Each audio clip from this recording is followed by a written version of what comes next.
Well, welcome to 2014 homecoming. It's a great opportunity to get back on the field, a place we love to play against an opponent that has we've battled pretty levelly over the last couple of seasons. We didn't play them last year, but 2 years ago or 3 years ago, when we went down and played down at Sac State, it was a game I thought we should have won. We had some communication errors.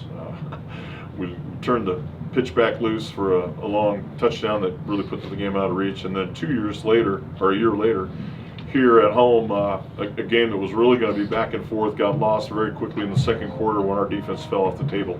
And really the malaise of our defense, or the failure of our defense, began when we played Sac State so poorly in 2012. And we are barely now starting to get our nose above water, because from that point forward, we were just a shell of what we needed to be, and we didn't play very effective. We made quite a few substantial changes, and some of those changes are just now becoming evident. So it's been a long run since the last time we played these guys. They've returned, obviously somebody that's pretty familiar to us in Garrett Saffron, a quarterback who's very similar to Justin in a lot of ways. He might use his feet to escape a few more things, and Justin might use his arm to do a few more things. But both guys are weirdly, significantly similar. In fact, both teams are weirdly, significantly similar. If you look at the stats in the 2014 season, you can separate us with a paring knife, because we're real close to being about the same ball club on both sides, and really even in the kicking game. So a real two level ball clubs, trying to battle for, to be in the soup. To be in the soup of October. The loser at this game isn't necessarily out of it, but it puts a big a block in the way they want to really portray themselves. So Jody's done a nice job on an interim basis, coming in and taking over a program that staggers every now and then. And he's got them playing very, very well. We'll see how they play at home, on the road, in front of our hostile homecoming crowd. Mike, when you look at Sac State, they're pretty balanced, but what is it that they particularly like to do? What would they prefer to do? Well, they want to be multiple. They want to use their quarterback in a variety of ways. I mean, they're not great at running back, but the guy's got a lot of yards because everybody spends a lot of time paying attention to the quarterback. Saffron's attack is pretty similar across the board now in the country. 60 years ago, coaches had to play against single wing. Guess what? 6 years later, that's all we're playing against again. A guy in shotgun that can run and pass. I mean, everybody's got one.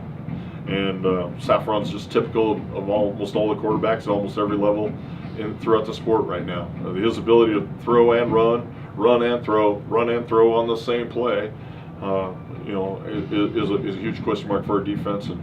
And Spencer will be able to answer more specific questions about what he presents. Are they similar to any other team you've played offensively?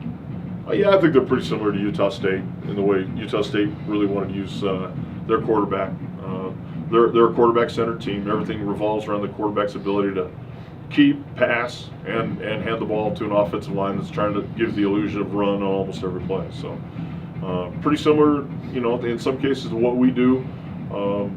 Multiple tight ends, multiple formations, not necessarily headed towards one phase or the other. Two very similar teams on the offense Saturday. Very, very similar, with the exception that Justin will throw it more and Saffron will run it more. How about defensively, Mike? What is their base? They're a four-man front, although they stepped out of their body a little bit to try to play a three-man front against the University of California with obvious results. They're basically a four-man front that tries to use fewer coverages than maybe other teams we've seen in the past.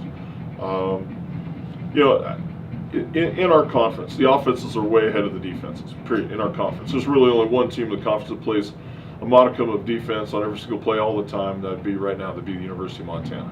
Everybody else is just kind of hanging on defensively by their fingernails almost every play. Now, we're the only team in the conference, though, that runs a slashing defense where we can blitz you from corner, safety, free safety, corner, sometimes on consecutive plays. We're the only team that really plays that style of defense, and it's been run very successfully down in Logan by Utah State, and it's something that we're pretty comfortable running, and it's something that's hard to prepare for. And so it'll be a great challenge for our defense to continue its rise against an offense that's pretty similar to us. The main emphasis has to be do not let Saffron beat us. beat us with his legs or his arm? What do you mean by beat us? Both. He's got a carry for 72 and a carry for 70.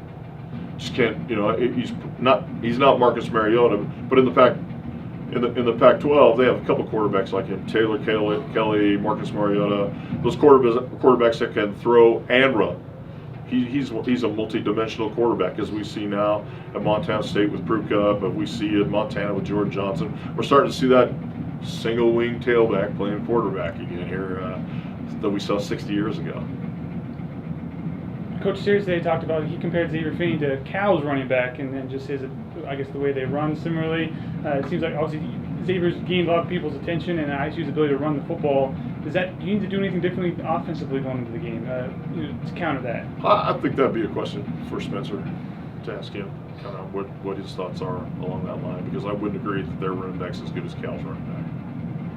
Oh, I meant he thought Finney was similar to Cal's running back. Oh, your coach said that Finney was similar to Cal's running back. So my thought is that I didn't explain it well. You've caught their attention with your ability to run the ball, and Finney in particular has. I don't know offensively we need to go into the game with any. Well, I don't know who he compares to. I don't know how you can compare him to just about anybody. X has considerable talent. He played at a really good high school in North County of San Diego County. He was an excellent player at his high school. We knew that he would be a great college player just because of the level of play they play at. And he's done nothing but come here and continue to learn, evolve, and develop. Don was saying it the other day. He probably takes coaching about as well as any player on our team, and he really does. I mean, a lot of running backs you can't coach them because they're already, they have God-given ability and they barely hear the words the coaches say. Well, X takes everything to heart. Every single word, every nuance he takes to heart, and he applies it. And if there's not been a better example of a guy who knows what he's doing on every single play than Xavier Finney, easily one of the most improved players we have in our program, and not just from last year, but from the time he's gotten here. So as Xavier continues to grow, the best is still ahead for him. Coach, is there one particular part of the game, offensive, defensive, special teams, that's going to be, you think, the main key to? Yeah, kick teams. We have 5 touchdowns scored against us in unaccountable ways, and to me that's grossly upsetting. To have allowed 2 blocked field goals for touchdowns, and to have a punt return, kick return, interception return for a touchdown. That's enough. That's enough of that kind of stuff. I mean, you can't go fishing and fall out of the boat, and that's what happens when you get those unaccounted touchdowns happening to you 5 times. That's enough. That's just totally enough. So it's not that we're emphasizing taking care of it. Some of it's luck, some of it's gamesmanship, and some of it's ability. But we have got to stop that.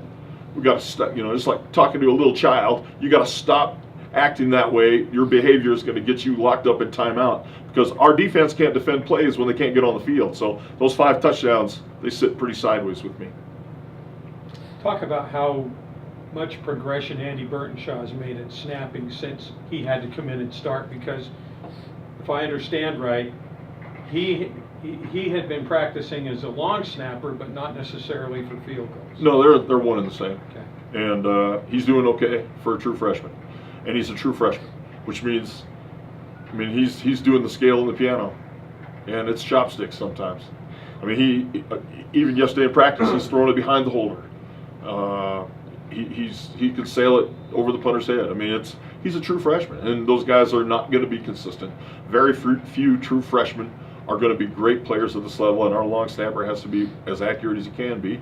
And I'm on Andy about his heart. He's a veteran player now. He's got to perform to the nth of his ability so that we don't have to ever worry about where the ball's being placed, on field goals or in punts.